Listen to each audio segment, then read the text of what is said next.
Sairam, dear brothers. Welcome back to our Satsang. So, in our last session, we had talked about the mind as the greatest scamster. How you read all these conspiracy theories, or some people talk about them, whatever, but nobody can beat the mind. The way that it takes you from out of the present moment and swings you to the past and then into the future like a pendulum. And before you know it, you're gone into something that happened in the past, or you swung into something that might happen in the future. And then from there, you swing into resentment, you swing into depression, into sadness, or you swing into anxiety and anger or worry, right? This is how the mind tricks you. Just like a dog would take a rag doll and shake it in its mouth, you get shaken up by the mind. And then what happens is once you become aware of this, you're like, "Hare, this is a really big scam. Mind is really playing me for the fool. I'm going to take control of the mind." And so it works for a while, and then you let your guard down. And then what happens? The moment you stop your awareness, the mind will immediately begin its relentless siege. Just like that, you're gone.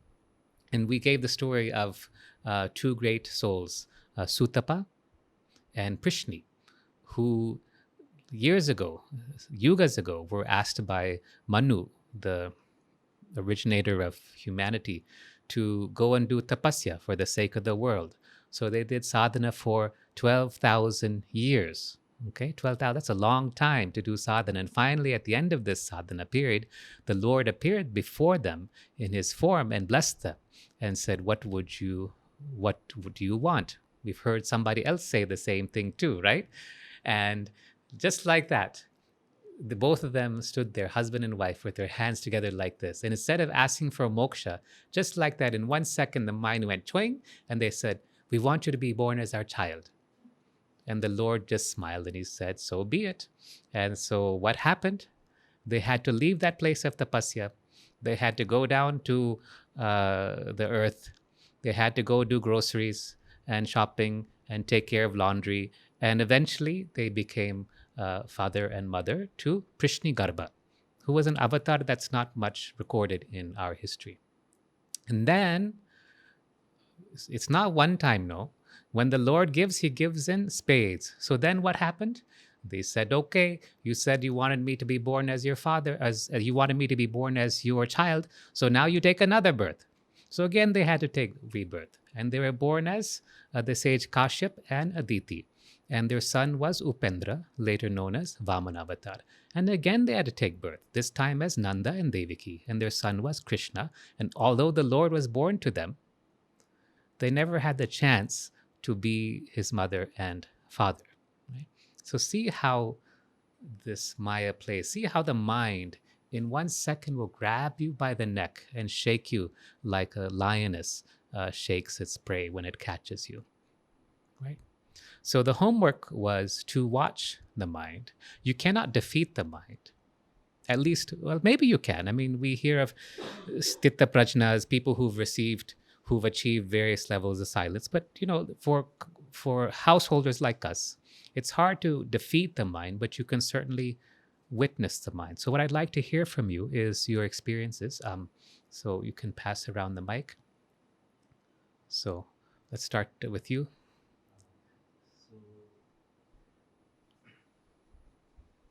And we will learn from each of you. No one is expected to be perfect, but we'll learn from each of you. So I started this practice immediately after the satsang. And what happened was the guidance which I received was that I should constantly be working and be in the present moment through work from morning to evening. And for a couple of days it was fine. Then there was a lot of turbulence because of some event which happened at the university, and it took me off balance for a day or two. But after a day I started watching my mind again, saying it's not really real, so I just have to watch it. And so the last 2 weeks, what happened, once I started doing this throughout the day, I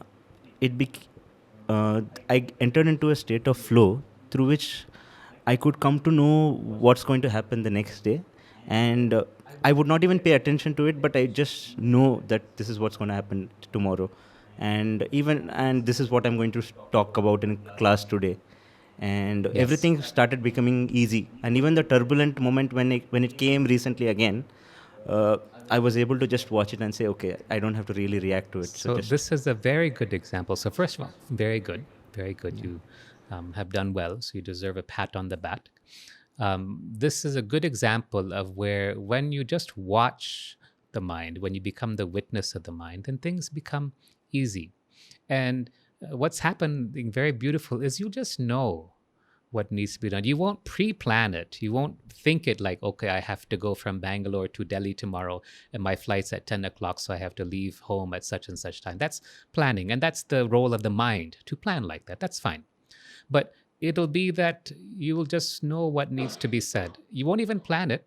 You'll just go chewing, it'll just come out. And afterwards you'll be like, how did that come from me? You'll just watch it, and then you'll stop even thinking that, and then you'll just smile at just being in the flow, this divine flow, right? So this is what happens when you watch the mind, when you silence the mind, when you stay in the present moment, and you're not swinging from the past to the future, from sadness to anxiety, and you stay in this now moment. Did you notice that there were times when you reached bliss, ananda? Yes. Yes. So this state of ananda is a sure sign that you are in that now moment. Okay? How do you know that you're progressing? How do you know that you're improving? You become more loving, you become more kind, you become less interested in criticizing other people. But the surest sign is that you are in this state of ananda. I mean, in that moment, in that single moment I'm talking about, you go into that state of bliss. So good, very good. Others?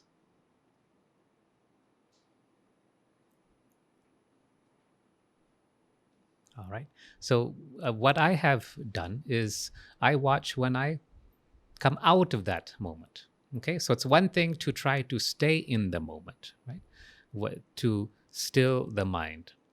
But it's also very useful to watch why is it that you are going out of that state? Why are you going back to the past? And I'll see that there are a few incidences in the past that the mind will want to go back to. And now over time, what's happened is I'm able to bring it out of that rut that it gets into. Earlier it would jump into this, why did this happen? Why didn't I say this? Or whatever it may have been. And now the moment that happens, you just gently pull and the mind comes back to the present moment. Okay? So watch these tricks, because if you're not alert, you will go back to the past. You will jump into the future. You will swing from like a monkey on a branch or on a vine, from sadness and depression to anxiety and worry. I think we've all had this experience, yes? And the moment you drop your guard, the attack will begin. Okay. Now, the second homework was a very interesting one. We talked about how sleep is like the little death, right? In yoga, sleep is called the little death. And we know from what Swami has told us that the last thought that we have in this lifetime will determine our next birth, right? And so the idea is to have God as your last thought, your last breath.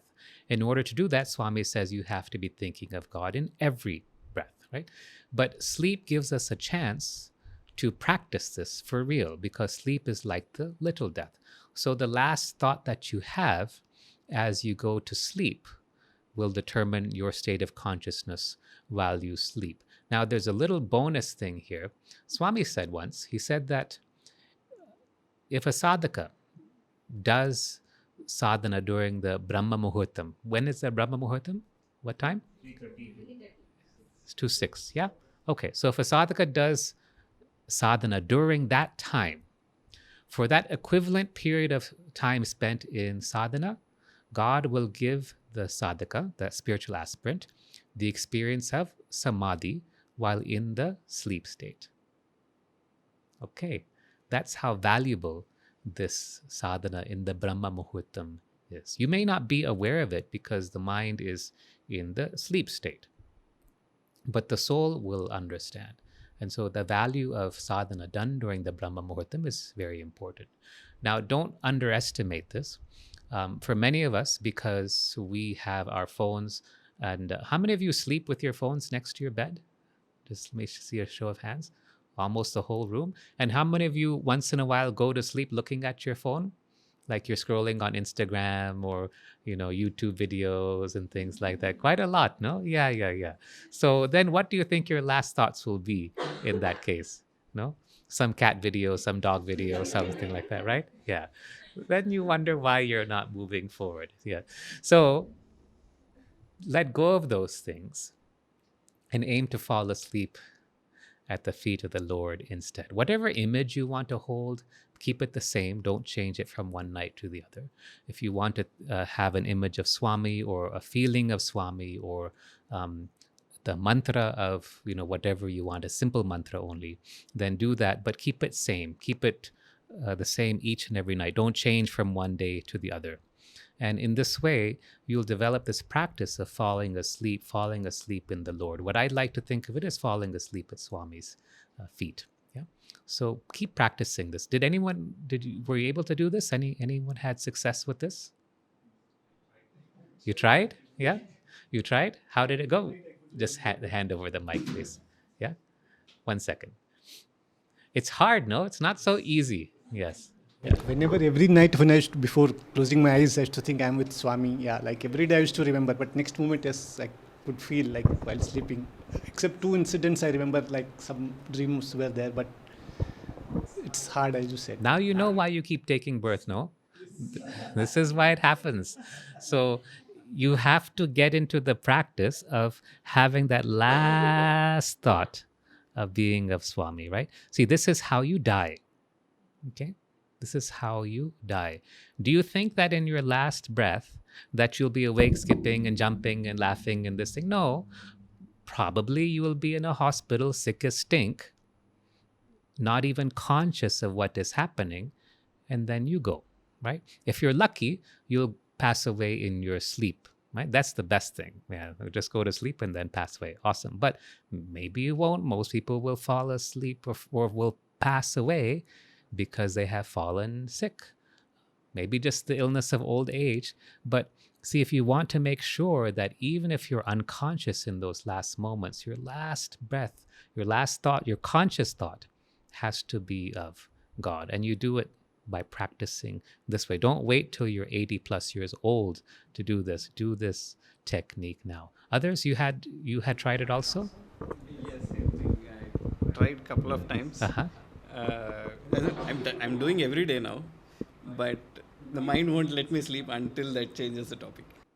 So what you can do is you can change your evening routine so that you keep your phone away, keep your Instagram and YouTube videos away, keep your screens away, and just spend 20 minutes, half an hour in whatever meditation or reading or spiritual reading or chanting, like I do in my practice, is to do cutting ties meditation at night. That's when I do. It takes about 15-20 minutes for me to do everything, and then by that time I'm like that, and I fall asleep. And that works great, because then my last thoughts are of me in my meditation with Swami, and then that's how it works for me. If I don't do it on those nights, I get stupid dreams, I don't sleep well, but when I do this properly and it happens how it should, then it's wonderful, and I wake up refreshed and alert. So try this. You'll find that it makes a big difference as you progress. Okay.